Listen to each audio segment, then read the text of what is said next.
Amém. Bom dia mais uma vez. Vamos abrir nossas Bíblias no Evangelho de Mateus, capítulo 16, versículos 13 a 20.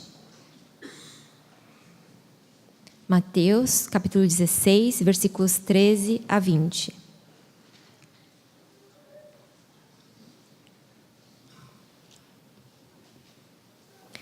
Chegando Jesus à região de Cesareia de Filipe, perguntou aos seus discípulos: quem os outros dizem que o Filho do Homem é?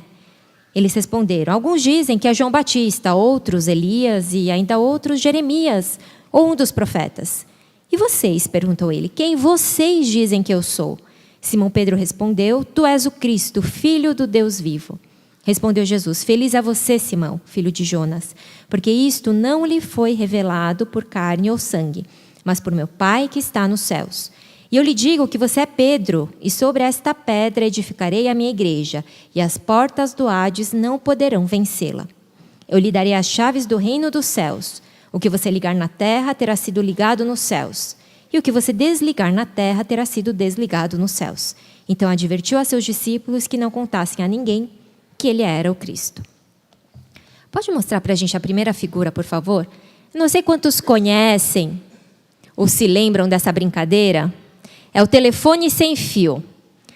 Essa brincadeira, a graça dessa brincadeira era que quando a pessoa numa ponta, né, do telefone, que pode ser usado com uma lata ou de ouvido em ouvido, ela diz uma palavra ou uma frase, então a pessoa que ouviu, ela repassa para a outra pessoa que está do lado e assim vai. E o legal dessa brincadeira é que sempre a última pessoa, quando ela vai dizer: e aí, o que foi falado? O que ela diz não tem nada a ver com o que foi passado ali no início. Então, sempre a frase ou a palavra ela vai sofrendo variações conforme vai passando de pessoa para pessoa. E é muito engraçado e é divertido justamente por causa disso.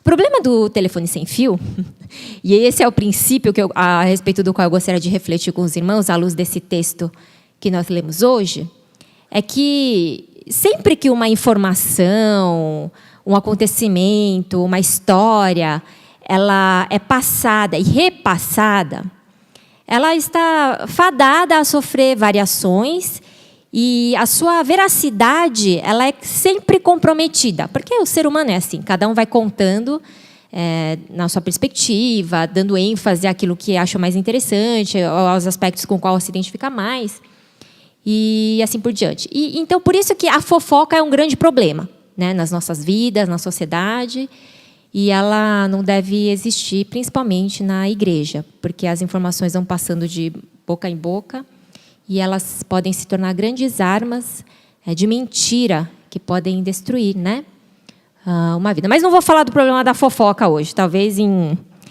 outra ocasião. Assim, a melhor maneira de garantir a idoneidade de uma informação é nós nos informarmos diretamente da fonte. Então, se ao invés de eu ouvir o que o outro falou e perguntar, eu for diretamente para a fonte, então a fidedignidade daquele fato, daquela narração, ela é mais garantida. E parece que é isso que Jesus está querendo trabalhar aqui com os discípulos, no tocante ao seu relacionamento com eles. Então, se nós observarmos mais uma vez o texto que lemos hoje, Jesus faz duas perguntas aos seus discípulos. A primeira é: quem os outros dizem que o Filho do Homem é? O que os outros dizem a respeito de mim? Aí a segunda pergunta: e vocês? Quem vocês dizem que eu sou?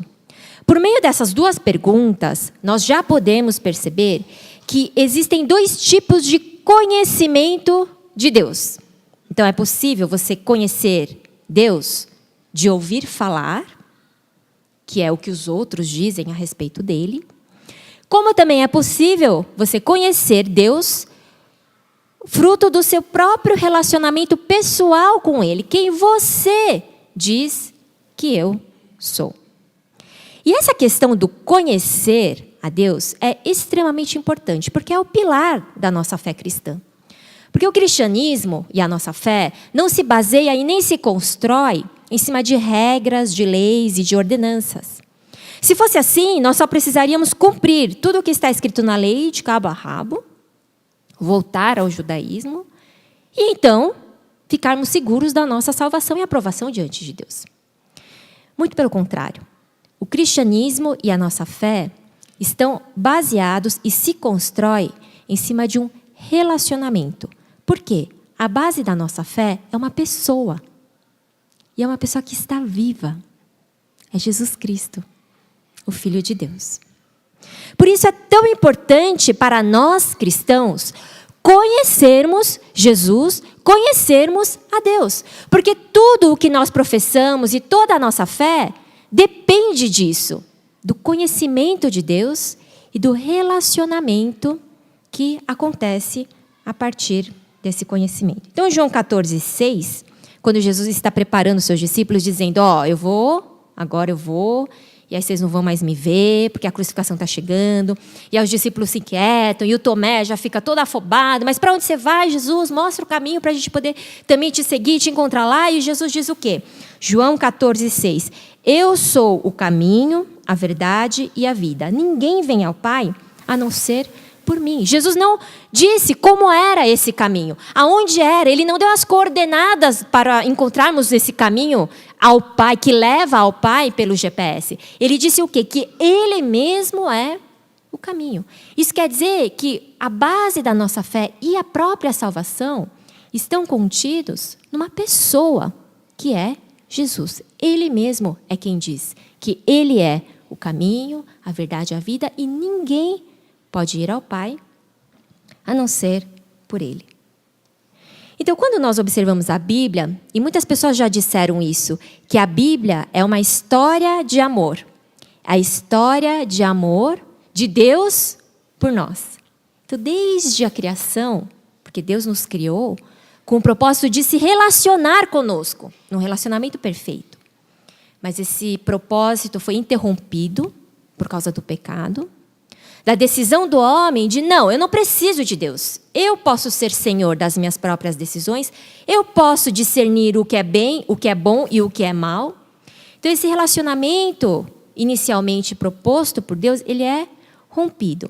E desde então, Deus começa a intervir na história, preparando Abraão e todo o seu povo, e dando sinais ali da necessidade e da importância da sua presença no meio do seu povo, demonstrando e expressando o seu amor e a incompatibilidade entre o pecado e a sua presença, até que Jesus Cristo vem em carne, em forma humana, e nas palavras do apóstolo Paulo, destrói o muro de inimizade, aquilo que impedia que esse relacionamento entre eu e Deus acontecesse, é destruído através da obra de Cristo na cruz. De toda forma, quando nós lemos a Bíblia do começo ao fim, quando nós vamos estudar a respeito do que é o Evangelho, de por que Deus nos criou, o propósito da sua criação e de que maneira Ele tem interferido na história, nós percebemos que Deus sempre está interessado no relacionamento conosco, em nos fazer filhos dele, em se mostrar como um Senhor que ama os seus servos e que deu o exemplo de serviço, suportando até mesmo a morte de cruz. Ele está interessado em comunicar a sua vontade para nós e nos fazer entender que a sua vontade é muito melhor e mais perfeita do que a nossa própria vontade, até para nós mesmos. Então ele está interessado nisso, em se relacionar conosco. E vejam só que interessante o que Jesus diz em João capítulo 17, versículo 3. Esta é a vida eterna, que te conheçam o único Deus verdadeiro e a Jesus Cristo, a quem enviaste. O que é a vida eterna? Essa é a definição que Jesus mesmo faz do que é a vida eterna, do que é a salvação. É conhecer o único Deus verdadeiro e Jesus Cristo. Não é cumprir regras, não é apresentar uma boa performance, não é ter um saldo de boas obras como pontos para ser aprovado diante dele. Não, a vida eterna é essa: conhecer a Deus e a Jesus Cristo. Quando Jesus faz essa pergunta aos seus discípulos, quem os outros dizem que eu sou? Jesus não está preocupado com a sua reputação. Ele não quer se certificar de que nesse telefone sem fio da vida, as informações a respeito dele estão sendo corretamente comunicadas. Não, ele não tem problema de autoestima e nem nada disso. Ele está ajudando os discípulos a refletirem a respeito de seu próprio relacionamento e grau de conhecimento que eles mesmos têm de Jesus e de Deus.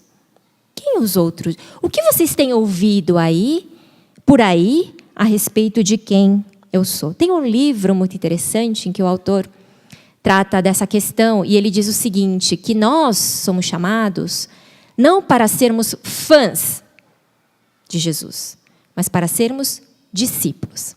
Sabe aquela história do fã? Da pessoal que vai... Eu ia falar mulheres, mas hoje em dia muitos homens também vão na manicure, né? E aí tem as revistas, Caras e Tititi e sei lá mais o quê. Essas revistas que são revistas de fofoca, né? Que contam da vida dos artistas, dos famosos. E ali você vê, então, que o cara viajou para não sei onde, que a outra gastou não sei quanto, que o sapato novo dela, e mostra ali nas fotos, né? O closet dela, e assim por diante, e o filho que nasceu. E conforme você vai lendo essas informações, essas revistas, você vai achando que você conhece a pessoa, que você conhece aquele artista, aquele jogador de futebol, que você é íntimo dele, porque você sabe tudo a respeito dele. Mas isso, na verdade, é muito traiçoeiro e enganoso, porque você não conhece de fato. As informações que você obtém ali são a partir de terceiros.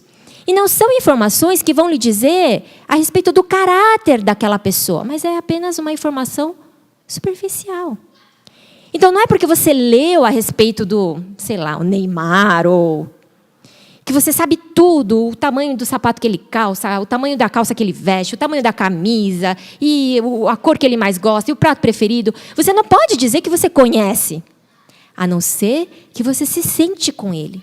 Compartilhe da refeição, que você mesmo possa fazer perguntas para ele, que você possa ouvir dele mesmo a sua história. Somente então é que nós podemos realmente dizer que nós conhecemos a pessoa. Pois é justamente para esse relacionamento que Deus está nos convidando. Então, quando Jesus pergunta o que os outros dizem a respeito de mim, e se Jesus estivesse fazendo essa pergunta para nós, nesta manhã, e eu acredito que Ele está, o que Ele está nos ajudando a entender é o que os outros dizem a respeito de mim. Não quer dizer que você me conhece daquela forma. E eu quero me fazer conhecido por você. É por isso que ele faz a segunda pergunta. E você? E vocês? O que vocês dizem? Quem vocês dizem que eu sou?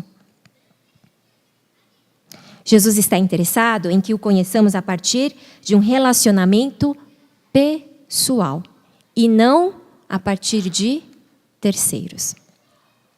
Pois bem, quando Jesus faz essa segunda pergunta, na primeira vez, né, quando ele pergunta quem os outros dizem que eu sou, aí os discípulos vão dizer, alguns dizem que é João Batista.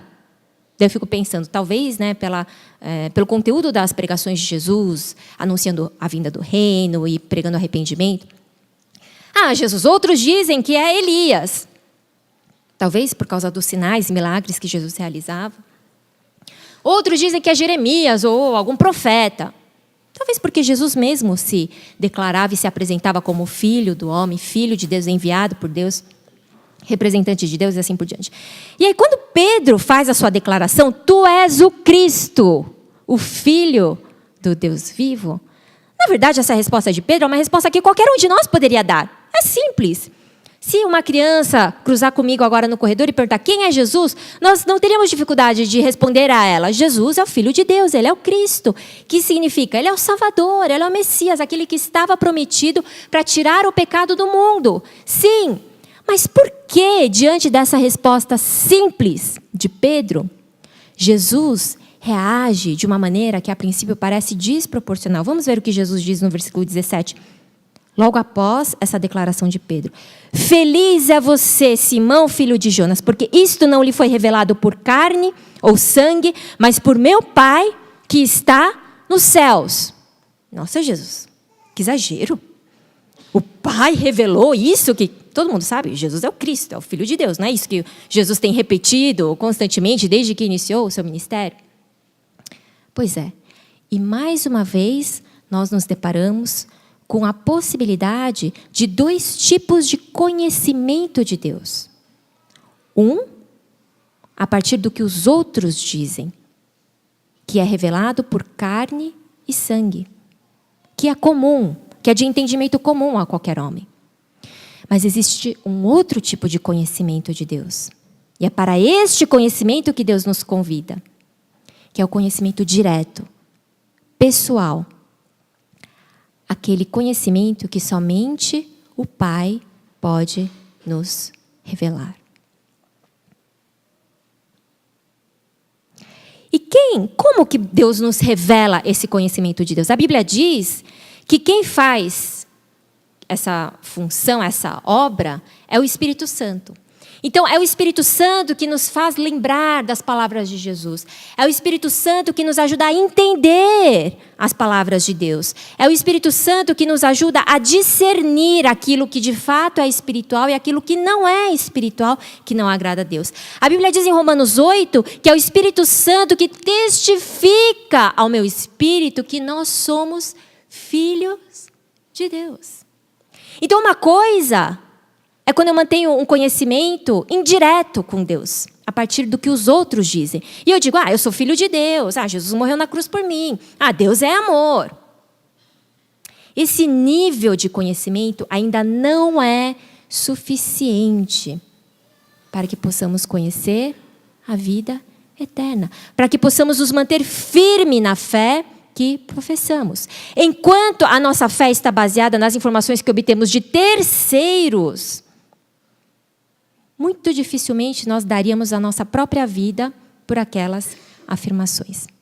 Mas, ao contrário, e o conhecimento para o qual Deus nos chama é um conhecimento em linha direta, daí o título do sermão, é um relacionamento pessoal. E eu posso dizer que Deus é amor, que Ele é meu Salvador, que Ele é um Deus de graça e misericórdia, não porque alguém me contou uma história a respeito do perdão de Deus, mas porque eu mesmo me vi miserável, no fundo do poço, sem esperança, e eu mesmo fui resgatado pela sua graça e misericórdia. Então, quando eu disser, Ele é um Deus de graça e misericórdia, essa declaração é uma declaração que Deus me revelou.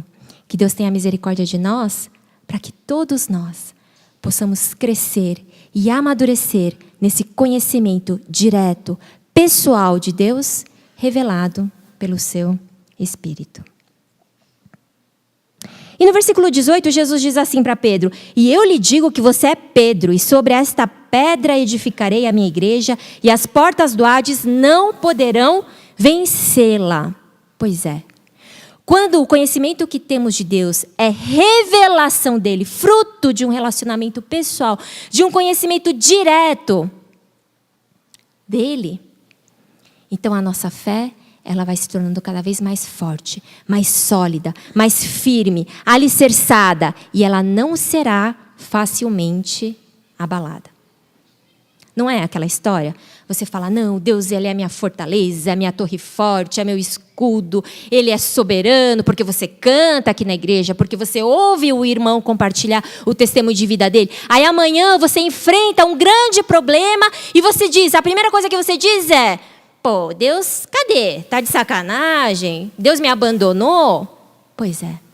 Essa nossa reação é justamente evidência de que nós não conhecemos Deus, de que não sabemos nada a respeito dele, e de que o que nós pensávamos que sabíamos era o que os outros diziam. Aquilo que é de conhecimento comum, que pode ser conhecido por carne e sangue, e não aquele revelado por Deus. No livro de Daniel, no capítulo 3, tem um episódio que eu particularmente gosto muito, que é aquele em que os 3 amigos de Daniel são obrigados a se curvar diante da estátua do rei. A se prostrar e prestar adoração. E esses 3 amigos de Daniel, então, dizem que não, que eles não vão fazer isso. Eles não vão se prostrar, eles não vão adorar aquele Deus, porque eles sabem que aquele Deus é falso. E eles só adoram o único Deus verdadeiro, o Deus de Israel. E o rei fica irado, e ele ameaça. E ele diz, se vocês não se prostrarem diante dessa estátua, na hora que tocar o símbolo, se você não se prostrar, a gente vai jogar vocês numa fornalha. Ou seja, a gente vai jogar vocês vivos dentro de uma fogueira, no fogo. E os amigos de Daniel dizem assim, então, pode jogar. Mas a gente não vai se prostrar diante de um ídolo que é falso, porque a gente conhece um Deus verdadeiro. E a gente sabe que essa estátua não é o Deus verdadeiro. E a gente não vai se curvar e prestar adoração a ela. Ele diz, pode jogar a gente na fornalha, porque o nosso Deus vai nos livrar do fogo. Mas o que é mais surpreendente é o que eles falam depois. E mesmo que Deus não nos livre do fogo, a gente não vai trair Ele. Eles conheciam Deus. Não de ouvir falar, mas era um conhecimento que eles haviam obtido em linha direta, de um relacionamento pessoal. Por isso que, ainda que a sua vida estivesse em risco, eles não deixaram de adorar a Deus e de confiar nele. É como também Jó, quando toda aquela desgraça lhe sobreveio, e os seus amigos o acusaram. E no começo do livro de Jó, então nós vemos Jó naquele conflito, e se apegando ao Deus que ele conhece, e os amigos acusando, não, isso daí você está colhendo o que você plantou, é fruto do seu pecado, e Jó dizendo, não, não é, eu conheço Deus, Deus me conhece, Ele é um Deus justo. Embora ele tivesse perdido tudo injustamente aos olhos humanos, o Jó podia declarar que Deus era justo, porque ele conhecia Deus, e o seu conhecimento de Deus não dependia do que os outros diziam, e tampouco das circunstâncias. Era um conhecimento fruto do relacionamento pessoal. Então ele vai crescendo e amadurecendo nesse conhecimento de Deus, o Jó, até que no capítulo 42, no final do livro, versículo 5, ele diz, meus ouvidos já tinham ouvido a teu respeito, é Jó dizendo a Deus, mas agora os meus olhos te viram. Quantos de nós podemos fazer essa declaração para Deus nesta manhã?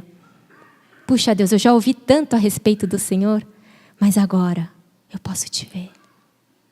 Quantos de nós podemos declarar, como o apóstolo João, em sua primeira carta, capítulo 1, versículo 1, o que era desde o princípio, o que ouvimos, o que vimos com os nossos olhos, o que contemplamos e as nossas mãos apalparam.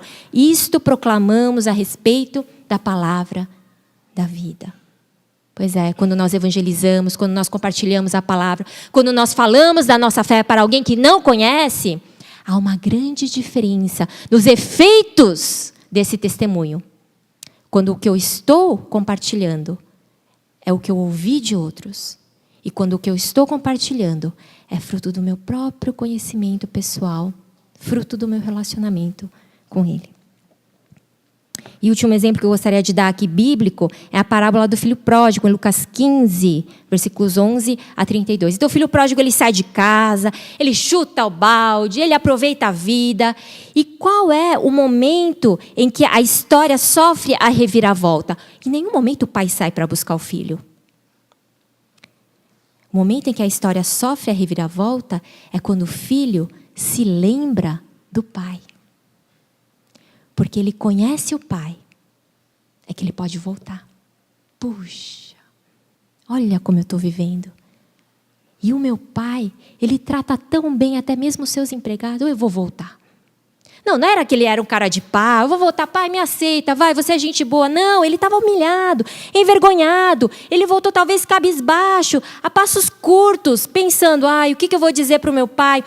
Até mesmo treinando o que ia dizer, ele não estava pensando, ele não tinha a prepotência de ser novamente aceito como filho, mas pelo menos como empregado ele queria suplicar para que seu pai o recebesse, porque ele conhecia, ele sabia que o pai era bondoso, ele sabia que ainda como empregado ele seria bem melhor tratado do que longe da casa do pai. O filho conhecia o pai.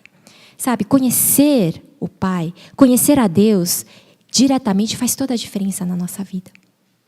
Diante das circunstâncias e das tragédias, nos faz permanecer firme, nos apegar a Ele e dizer, Deus, eu não entendo porque isso está acontecendo, mas eu sei que o Senhor é um Deus bom, eu sei que o Senhor é um Deus que está no controle de tudo, Então eu vou esperar. Eu vou confiar. Agora, quem não conhece esse Deus que é amor, que está no controle de tudo, primeira dificuldade, abandona, balança, foge. Da mesma forma, a maneira como lidamos com o nosso pecado. Se só ouvimos falar a respeito de Deus, puxa, tem uma imagem, um Deus barbudo, que julga, tal. De vez em quando ele mostra amor, mas eu acho que ele é mais justiça do que amor. E aí eu peco e eu largo da fé.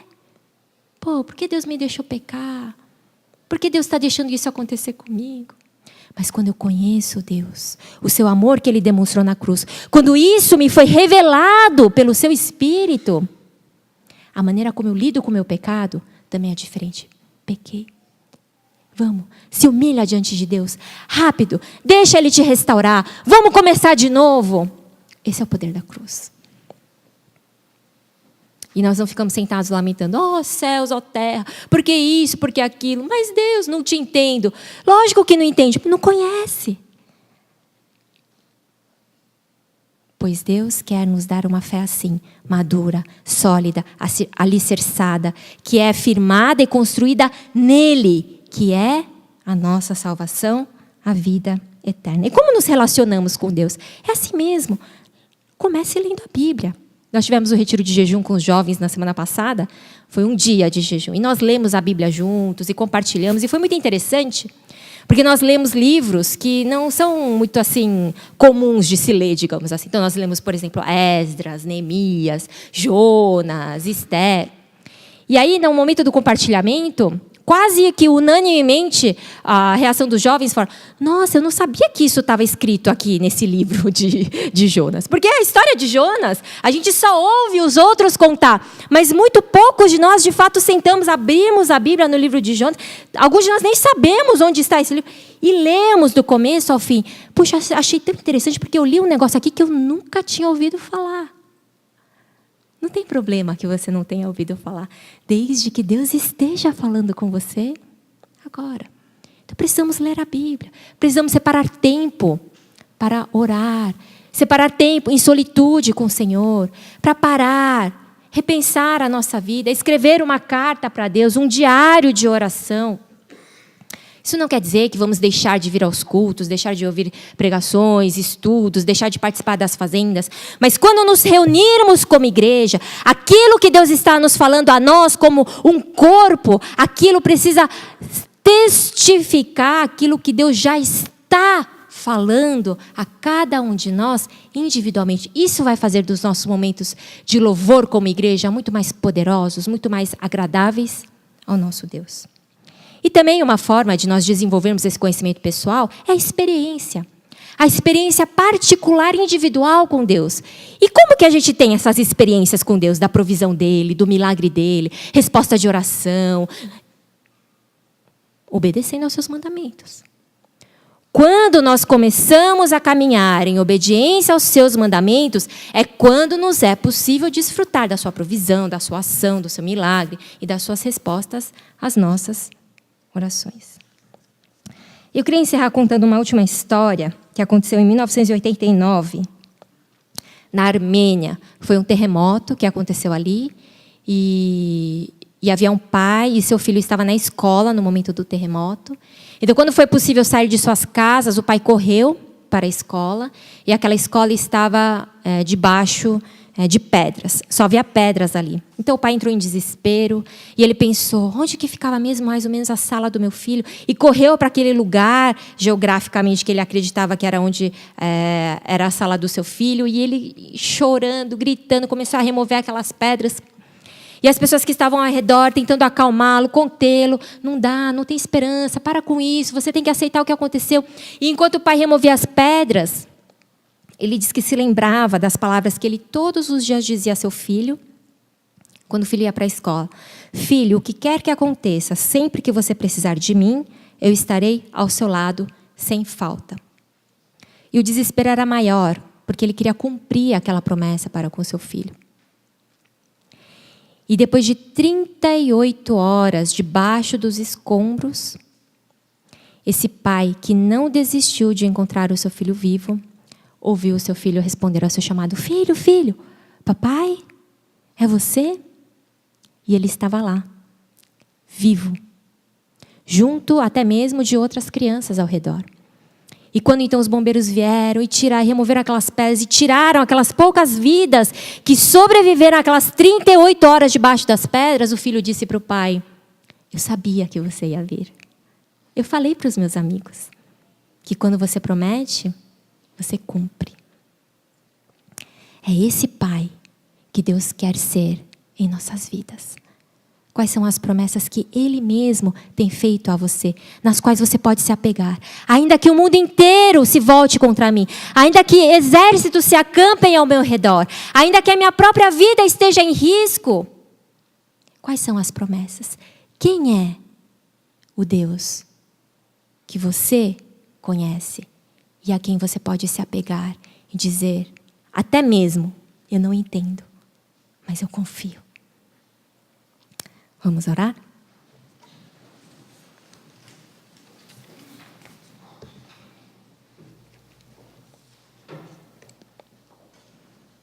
Vamos ter um minuto de oração para responder ao Senhor, a sua palavra. Vamos responder a essa pergunta que Jesus nos faz nesta manhã. E você? Quem você diz que eu sou? Vamos responder a Deus esse primeiro minuto de oração.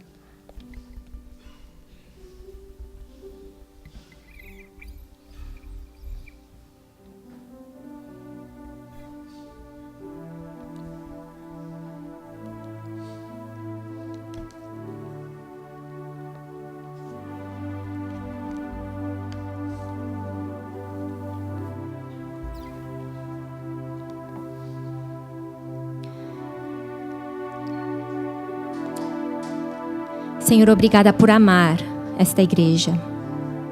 Não porque haja alguém aqui merecedor desse teu amor, mas porque o Senhor é Deus e a sua essência é amor. E por isso o Senhor só consegue nos amar e perdoar e restaurar. Que cada um de nós aqui possa crescer e amadurecer no conhecimento pessoal de Ti, num relacionamento de intimidade que é real e concreto. Que cada um de nós possa confessar um Deus que é vivo, a quem podemos nos apegar, em quem podemos confiar, qualquer que seja a circunstância. E que assim, cada um de nós, assim como Pedro, firmados e edificados, como uma igreja forte, contra a qual o inferno não tem vez, nós possamos então ser esta igreja a quem o Senhor dá as chaves do reino dos céus e que faz cumprir a tua vontade aqui nesta terra. Porque é uma igreja que depende somente da tua revelação, da tua pessoa, do teu amor, do teu caráter e da tua vontade. E que independe das circunstâncias e de nós mesmos.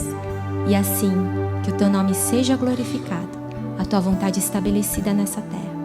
E que muitos possam vir a ti. Mais uma vez te agradecemos e oramos em nome de Jesus.